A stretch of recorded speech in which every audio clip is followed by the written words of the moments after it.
Khadak News.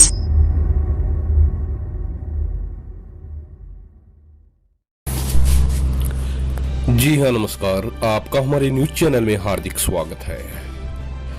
Congress के वो 3 युवा चेहरे जिन्होंने कांग्रेस की सत्ता को हिला के रख दिया है। पेश है हमारी खास रिपोर्ट। कृपया वीडियो शुरू से लेकर अंत तक जरूर देखिएगा। अगर आपने हमारे चैनल को सब्सक्राइब नहीं किया है तो अभी कर लीजिएगा, ताकि हमारी आने वाली सभी अपडेट आप तक पहुंच सके। सियासत में हमेशा ओल्ड गार्ड के साथ युवा जोश के सामंजस्य को कामयाबी की सबसे मजबूत कड़ी समझा जाता है।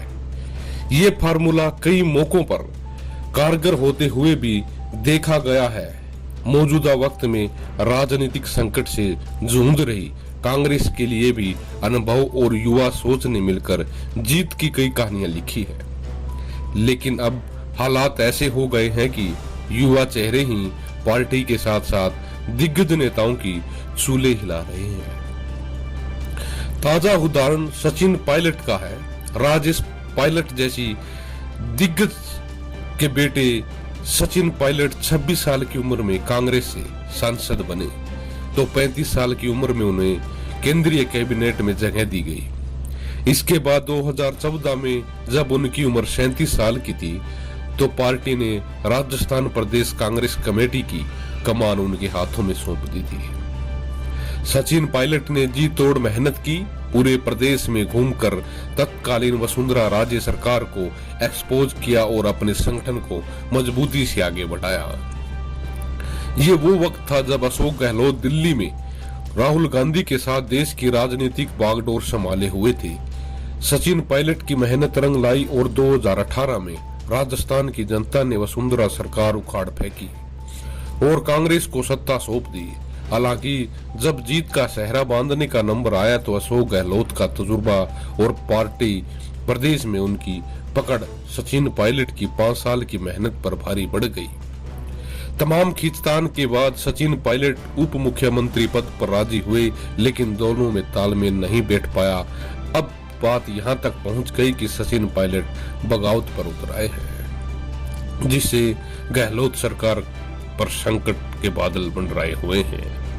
इसी साल मार्च महीने में जब देश में कोरोना वायरस का संक्रमण अपने पैर पसार रहा था और देश होली के जश्न में डूबा हुआ था, मध्य प्रदेश और देश की राजनीति का बड़ा फेस माने जाने वाले ज्योतिरादित्य सिंधिया ने कांग्रेस को एक ऐसा गम दिया, पार्टी को सरकार से हाथ धोना पड़ा। पिता माधवराव सिंधिया की मौत के बाद सिंधिया ने 2001 में कांग्रेस ज्वाइन की और चुनाव दर चुनाव गुना लोकसभा से जीतते चले गए। 2007 में कांग्रेस की मनमोहन सरकार में सिंधिया को मंत्री बनाकर बड़ा तोहफा दिया गया। लेकिन 2018 में जब मध्य प्रदेश विधानसभा चुनाव में जीत मिलने के बाद पार्टी नेताओं ने कमलनाथ को मुख्यमंत्री बनाया तो सिंधिया के अरमान टूट गए। इसका नतीजा ये हुआ कि ज्योतिरादित्य सिंधिया ने बीजेपी का साथ देकर कमलनाथ की सरकार 15 महीने के अंदर ही गिरा दी थी। सचिन पायलट और ज्योतिरादित्य सिंधिया कांग्रेस के लिए उन राज्यों में चुनौती बनकर उभरे जहां मुख्य विरोधी बीजेपी हमेशा से मजबूत रही है। लेकिन पार्टी के एक और युवा चेहरे रहे हिमंता विश्वा शर्मा ने कांग्रेस को जो नुकसान पहुंचाया वो ऐतिहासिक है। हिमंता विश्वा शर्मा कभी दिल्ली के बैठे कांग्रेस शीर्ष नेतृत्व तक पहुंच रखते थे, लेकिन 2015 में उन्होंने कांग्रेस का हाथ छोड़ दिया। 1996 से 2015 तक शर्मा ने कांग्रेस में रहे और असम की कांग्रेस सरकार में मंत्री पद भी संभाला। कांग्रेस से शर्मा इतने नाराज हो गए कि उन्होंने बीजेपी में जाने का फैसला ले लिया। उन्होंने कांग्रेस नेता राहुल गांधी पर उस वक्त गंभीर आरोप भी लगाए। इसके बाद 2016 असम विधानसभा चुनाव लड़ा और कैबिनेट मंत्री बने।